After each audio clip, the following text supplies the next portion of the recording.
Gérard Lepie. Bonjour. Les syndicats, les associations des retraités et le monde de retraités, que tu le connais bien, ont appelé à la manifestation ce mardi contre la loi de Macron. Quels sont les soucis de ces retraités? Les soucis de ces retraités, c'est que 60% d'entre eux au moins, soit 10 millions de personnes ou pas loin, vont devoir payer à la place des patrons. Je m'explique. Par exemple, le gouvernement d'Édouard Philippe, sur demande d'Emmanuel Macron, veut transférer sur la CSG, contribution sociale généralisée, les cotisations chômage et les cotisations maladie qui sont retenues sur le bulletin de paye des salariés. Et donc, pour donner, disent-ils, un peu de pouvoir d'achat aux salariés sans que ça coûte rien aux patrons, eh bien, on fait payer les retraités et les fonctionnaires. Et je trouve ça inadmissible parce que ça conduit à faire baisser les pensions. C'est une première et si ça devait se renouveler, eh bien, ça ramènerait progressivement les pensions à la portion congrue, si je puis dire. Et 1,7% augmentation de CSG, c'est au profit des employeurs, des patrons, ou c'est pour que eux ils payent pas? Expliquez-moi bien. C'est pour que ça se traduise sur le bulletin de paye d'un smicard par 20 € de plus par mois, sans que le patron dépense un centime. Mais la retraite, elle va diminuer de ce fait, puisque, par exemple, moi j'ai cotisé pour 4 régimes de retraite. La mutualité sociale agricole, la caisse nationale vieillesse, l'ARCO et la GIRC.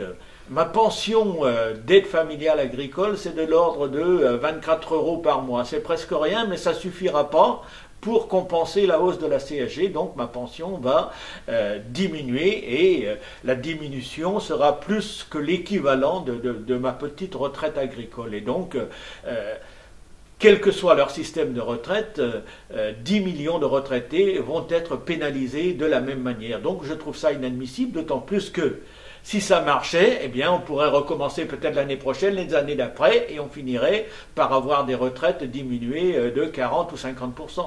Un peu comme en Grèce. Mais ça peut créer aussi un précédent pour tous les autres ceux qui travaillent, salariés. C'est dangereux, non? C'est dangereux pour tout le monde, oui, mais les premiers à subir sont les retraités et les fonctionnaires, puisque leur paye diminuera forcément dans la mesure où ils vont payer via la CSG une cotisation pour le chômage. Alors les retraités n'ont pas droit au chômage. Les fonctionnaires ne sont pas concernés par le chômage. Logiquement, ils n'ont pas à payer pour le chômage. Donc on voit bien que c'est une mesure visant à donner plus au patronat, d'autant plus que dans le même temps, on annonce la diminution des impôts sur les sociétés qui passerait de 33% progressivement à 25%, alors que les profits des entreprises du CAC 40 pour les 6 premiers mois de 2017 sont en hausse de 25%. Le monde de retraités aussi concerne sur l'appel de CGT pour la manifestation. Oui, le monde de retraités est très en colère, d'autant plus qu'il faut savoir, et ça beaucoup de gens ne le savent pas parce qu'ils ne sont pas retraités, mais les pensions n'ont pas augmenté depuis 4 ans. Chaque année, les salaires augmentent un peu, 1 ou 2%, ça dépend, mais les pensions sont bloquées depuis 4 ans.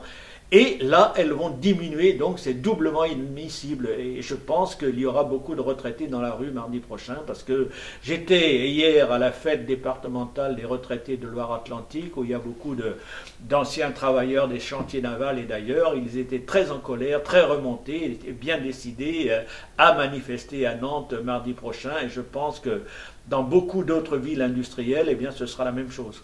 Donc les retraités quand même restent un peu organisés. Ils sont organisés à la CGT, notamment à l'Union confédérale des retraités CGT, qui compte quelque chose comme un peu plus de 100 000 syndiqués, donc, et ce sont des gens très actifs au niveau local, donc dans les unions locales, etc., voire dans leurs anciennes fédérations, mais c'est un monde militant qui fait beaucoup de travail, oui. Merci beaucoup Gérard Lepie. Merci.